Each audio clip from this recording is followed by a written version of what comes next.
कि भारत और America trade deal के बेहद करीब पहुंच गए हैं और ऐसे में ट्रेड डील के स्वरूप क्या हो सकते हैं। ब्रेक पे जाने से पहले बेहद दिलचस्प चर्चा चल रही थी कि अमेरिका के लिए WTO की ज़रूरत है या नहीं है। इस पे दो अलग अलग राय निकल कर सामने आए थे। तो 5 मेहमान थे, दो एक तरफ दो एक तरफ। एक पांचवें मेहमान जो अजय श्रीवास्तव साहब, उनको मौका नहीं मिल पाया था ब्रेक पे जाने से पहले। अजय श्रीवास्तव जी, इस मुद्दे पर आप अपनी राय रखिए, फिर मैं दूसरे मुद्दे पर जाऊँगा। तो मैं अभिजीत और सुमंता सर दोनों की राय से सहमत हूँ। यूएस को जब जहाँ WTO से फ़ायदा है वहाँ उसका यूज़ करेगा, जहाँ फ़ायदा नहीं वहाँ इग्नोर करेगा।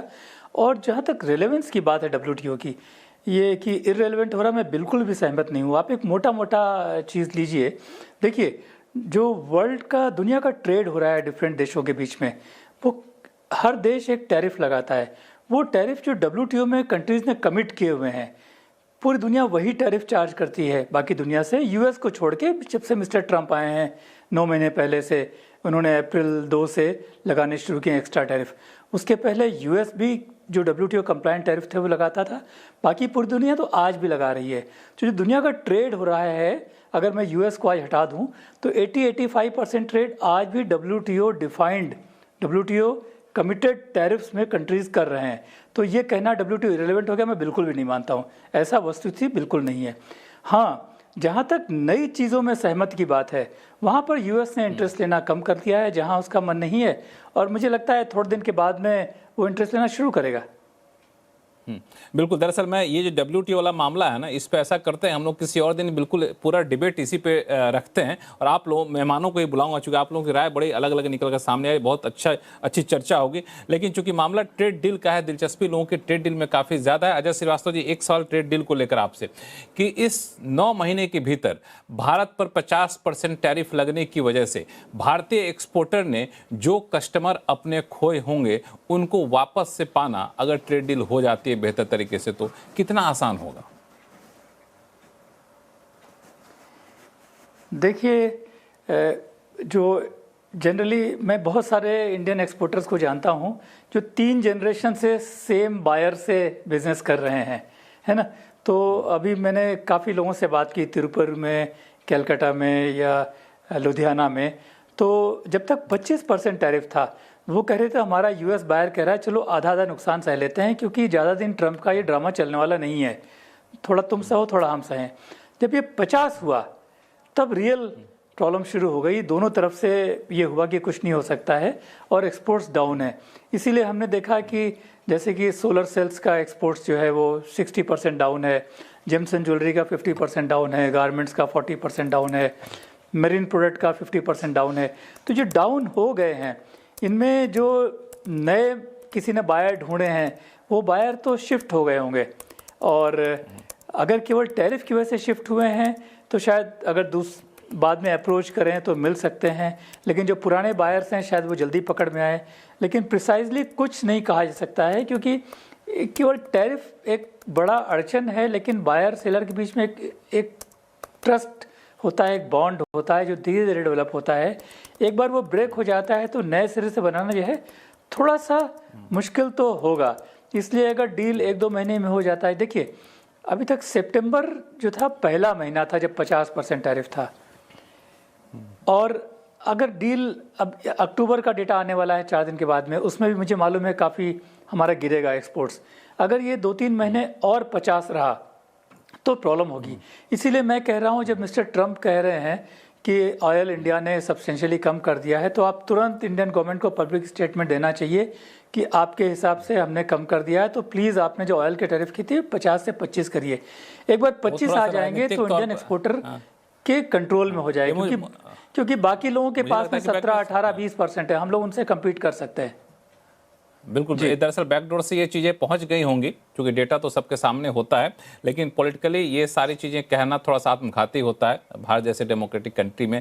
सुमंता चौधरी साहब। नहीं, मैं आपसे बताता हूँ जी, लक्ष्मण जी, सॉरी।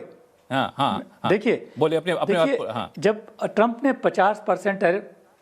50% टैरिफ लगाए, उसके बाद भी हमने रशिया से ऑयल खरीदना चालू रखा। सितंबर तक का डेटा है कि रशिया से 3.5-3.6 बिलियन जो आता था महीने का, उतना ऑयल आ रहा था।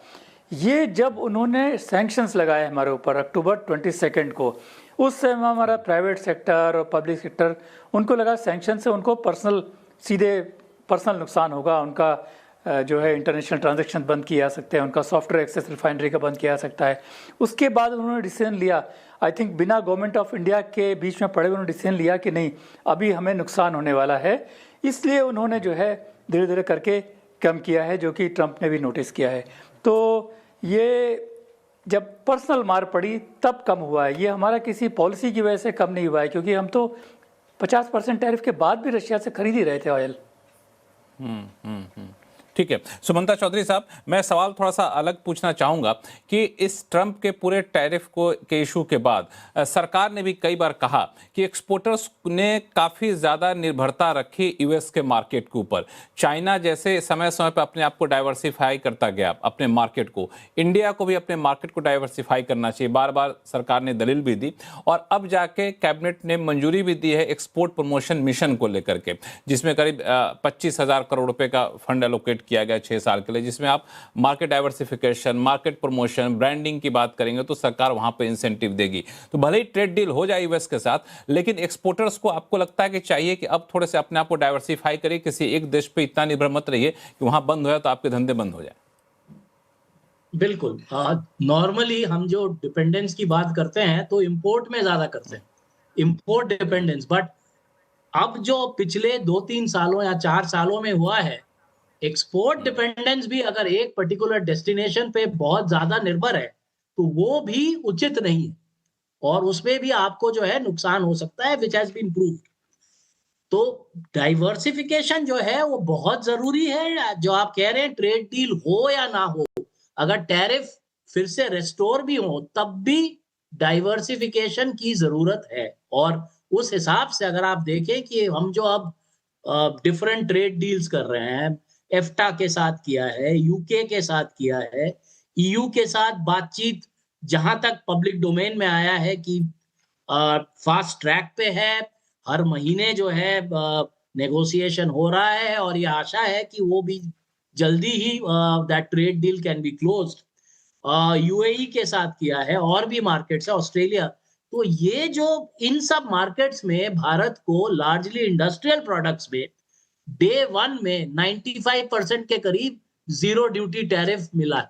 हालांकि ये फैक्ट है कि उनका जो है वैसे भी बहुत सारे टैरिफ्स एमएफएन भी जीरो थे, लेकिन ये जो प्रेफरेंशियल एक्सेस मिला है वो फायदे में हमें लेना चाहिए। और इसमें कुछ प्रोडक्ट्स हैं जो हमने देखे हैं जो कि यूएस मार्केट में हम बेचते हैं, लेकिन जो हमारे एफटीए पार्टनर्स हैं उसी प्रोडक्ट को वो विश्व के दूसरे देशों से इंपोर्ट करते हैं, भारत से नहीं कर रहे हैं। क्योंकि जैसे अजय ने कहा है, ट्रेडिशनली यूएस के साथ ये फैमिली का एक बिजनेस बहुत दिनों से चल रहा है and the market is US. लेकिन ये एक मौका है कि ये जो बाकी ट्रेड डील्स हैं जहां पे प्रेफरेंशियल एक्सेस आपको मिला हुआ है और टैरिफ इशू नहीं है, वहां पे भी आप जो है एफर्ट्स लगाएं। और जो आपका ये एक्सपोर्ट प्रमोशन मिशन है, बिल्कुल, और पहले भी मार्केट एक्सेस इनिशिएटिव हुआ करता था कॉमर्स का, जिसमें यही चीजें हैं, उसका फायदा उठाना चाहिए।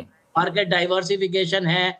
एक बार पहले लैटिन अमेरिका का डाइवर्सिफिकेशन के लिए हुआ था, अफ्रीका के साथ हुआ है। तो जितने भी देश हैं, डाइवर्सिफिकेशन बिल्कुल जरूरी है। और एक जो मिथ था कि एक्सपोर्ट में डिपेंडेंस जो है वो we should not bother too much, वो जो मिथ है, वो मिथ अब टूट गया, वो बिल्कुल टूट गया। अनुराग सिंह साहब, संक्षिप्त कमेंट चाहूंगा, चूंकि ये मर्केंटाइल एक्सपोर्ट की बात अलग छोड़ दें तो जिस तरीके से H1B वीजा को लेके डोनाल्ड ट्रंप ने जो एक नरमी के संकेत दिए हैं, आपको लगता है कि आईटी कंपनियों के लिए फिर से एक बड़ा मार्केट, बड़ी उम्मीदें?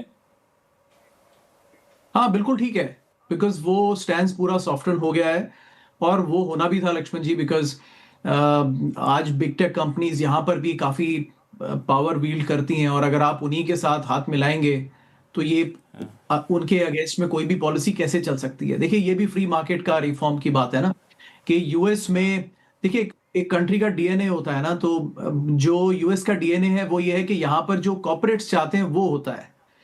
और likewise इंडिया का DNA is that सरकार is mostly supersedes the corporates, but US में every government works with the business, not against them. तो ये this is very clear, तो ये होना ही था। लक्ष्मण जी एक छोटा सा बात और इस पे जिसपे डिपेंडेंस की बात हो रही है, export dependence. So Behral, by the way, that's good news. H1B technical, that is a good news. That has been softened and it stays softened for now. But उसमें एक ट्रिगर जरूर आ गया कि देखिए कभी भी ये पलट सकता है, लेकिन it stays softened, right? The stance is changed, so it is good news for India. The other is, देखिए यूरोपियन यूनियन की पॉपुलेशन करीब 550 मिलियन है, एंटायर यूरोपियन यूनियन। पूरी यूएस की पॉपुलेशन 350 मिलियन है। ये दोनों मिला के इंडिया की पॉपुलेशन का आधा है। इंडिया की पॉपुलेशन 1.5 बिलियन है और हम बाहर मार्केट तलाश रहे हैं। हमारे देश में के अंदर मार्केट नहीं हम पैदा कर सकते। ये खुद अपने आप में बहुत बड़ा सवाल है, which is why I'm saying that the whole point of बिल्कुल exports ये भी एक exports, हाँ, इंडिया के लिए एक्सपोर्ट्स डिस्ट्रैक्शन है, वो इतना छोटा एलिमेंट है, but the focus has to be within India.